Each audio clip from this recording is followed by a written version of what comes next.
संपर्क करें, क्योंकि ईएनटी स्पेशलिस्ट अपने दूरबीन द्वारा नाक के अंदर बहुत इजीली देख के पहचान सकते हैं कि ब्लैक फंगस की कहीं शुरुआत तो नहीं हुई है। सो पहला हमारे तरफ से प्रयास होगा, हमारे जो कोविड के डॉक्टर्स इलाज कर रहे हैं वो उन मरीजों को, हाई रिस्क पेशेंट को पहचाने जिनमें ब्लैक फंगस होने की संभावना है, क्योंकि मरीज को जब तक सतर्क नहीं करेंगे वो नहीं समझ पाएंगे। दूसरा, हमारे जो डॉक्टर्स जो ब्लैक फंगस का ट्रीटमेंट कर रहे हैं उनको जरूरत है समझने की कि स्लाइटेस्ट जो अर्लीस्ट अवस्था में इस बीमारी की जो मरीज प्रेजेंट करते हैं उनको पकड़ सके, उनका जांच कर सके और उनका अर्लीस्ट अवस्था में ही निदान करने का उनको मोटिवेट करें ताकि ये आगे नहीं बढ़ सके। ये इसका समाधान है। एक संयुक्त प्रयास होगा जो कोविड के फिजिशियन ट्रीट कर रहे हैं कोविड को, उनकी तरफ से और ईएनटी की तरफ से। ये बहुत अच्छी बात आपने बताई कि डॉक्टर्स की भी यहाँ पर जिम्मेदारी बनती है।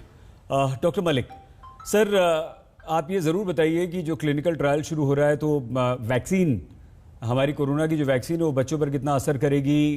डर लगता है कि बच्चे उससे कहीं उन्हें कोई नुकसान तो नहीं होगा, साइड इफेक्ट तो नहीं होगा। और ये जो ब्लैक फंगस भी है सर, क्या ये भी बच्चों पर असर करता है? सही जी, 2-3 चीजें बस फंगस के बारे में बता के इस टॉपिक को क्लोज करेंगे। पहली चीज तो यह, हमें घबराने की फंगस से जरूरत नहीं है। जिनकी इम्यूनिटी अच्छी बनी हुई है, जिनको कोविड नहीं है, जो डायबिटिक्स नहीं है, उनको ये फंगस बिल्कुल भी छू भी नहीं सकता, क्योंकि ये फंगस केवल वल्नरेबल पॉपुलेशन में आता है। और ये ना केवल कोविड के पेशेंट्स को, बल्कि सही जी ये भी बता दूं, जो टर्मिनली इल पेशेंट्स हैं हमारे, जो इम्यूनो सप्रेसिव ट्रीटमेंट पे हैं, कैंसर के हैं या जो आईसीयूज में सेप्टिसीमियास के हैं, ये फंगस उनके ऊपर भी अटैक करता है। फंगस केवल वल्नरेबल पॉपुलेशन को अटैक करेगा, हेल्दी व्यक्ति को फंगस नहीं अटैक कर सकता। ये एक बड़ी इंपॉर्टेंट चीज है जो मैं बताना चाहूंगा। दूसरा, अर्ली डायग्नोसिस बड़ी सिंपल है।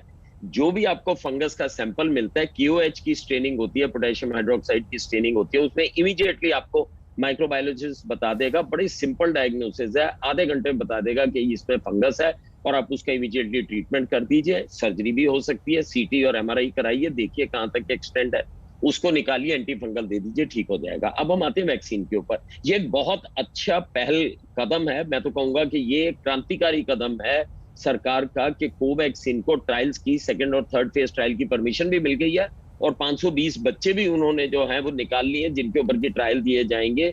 दोनों एम्स के अंदर ये ट्रायल्स होंगे। ये बहुत बड़ी पहल है, क्योंकि 1/3 पॉपुलेशन हमारी 18 साल से नीचे की है और वो सारे वल्नरेबल हैं, उनको एक भी वैक्सीन नहीं मिली। उनके ट्रायल्स तुरंत शुरू होने चाहिए और जैसे ऐसे ट्रायल्स हैं, बल्कि मैं तो ये भी सुझाव दूंगा कि साइड बाय साइड ट्रायल्स चले, साइड बाय साइड मैन्युफैक्चरिंग भी चले।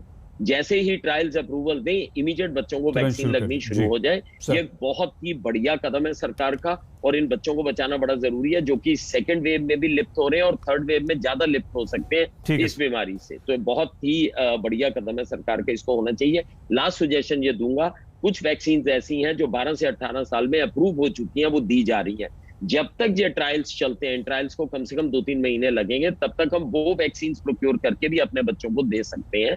लेकिन ये सरकार का बहुत अच्छा संवेदनशील स्टेप है जिसमें कि बच्चों के ट्रायल शुरू हो गए। बहुत बढ़िया सर, हम इस प्रोग्राम को ख़त्म करने की तरफ बढ़ रहे हैं। तो डॉक्टर जैन, डॉक्टर अनिल कुमार और डॉक्टर स्वाति, हम आप तीनों से ये चाहेंगे कि एक एक करके आप, अब क्योंकि हम लोग बहुत डरे हुए हैं और कोई भी चीज़ कोरोना के बाद हमें और ज़्यादा डरा देती है। जैसे अभी 3rd वेव में बच्चे ज़्यादा प्रभावित होंगे, ये बात डरा रही है।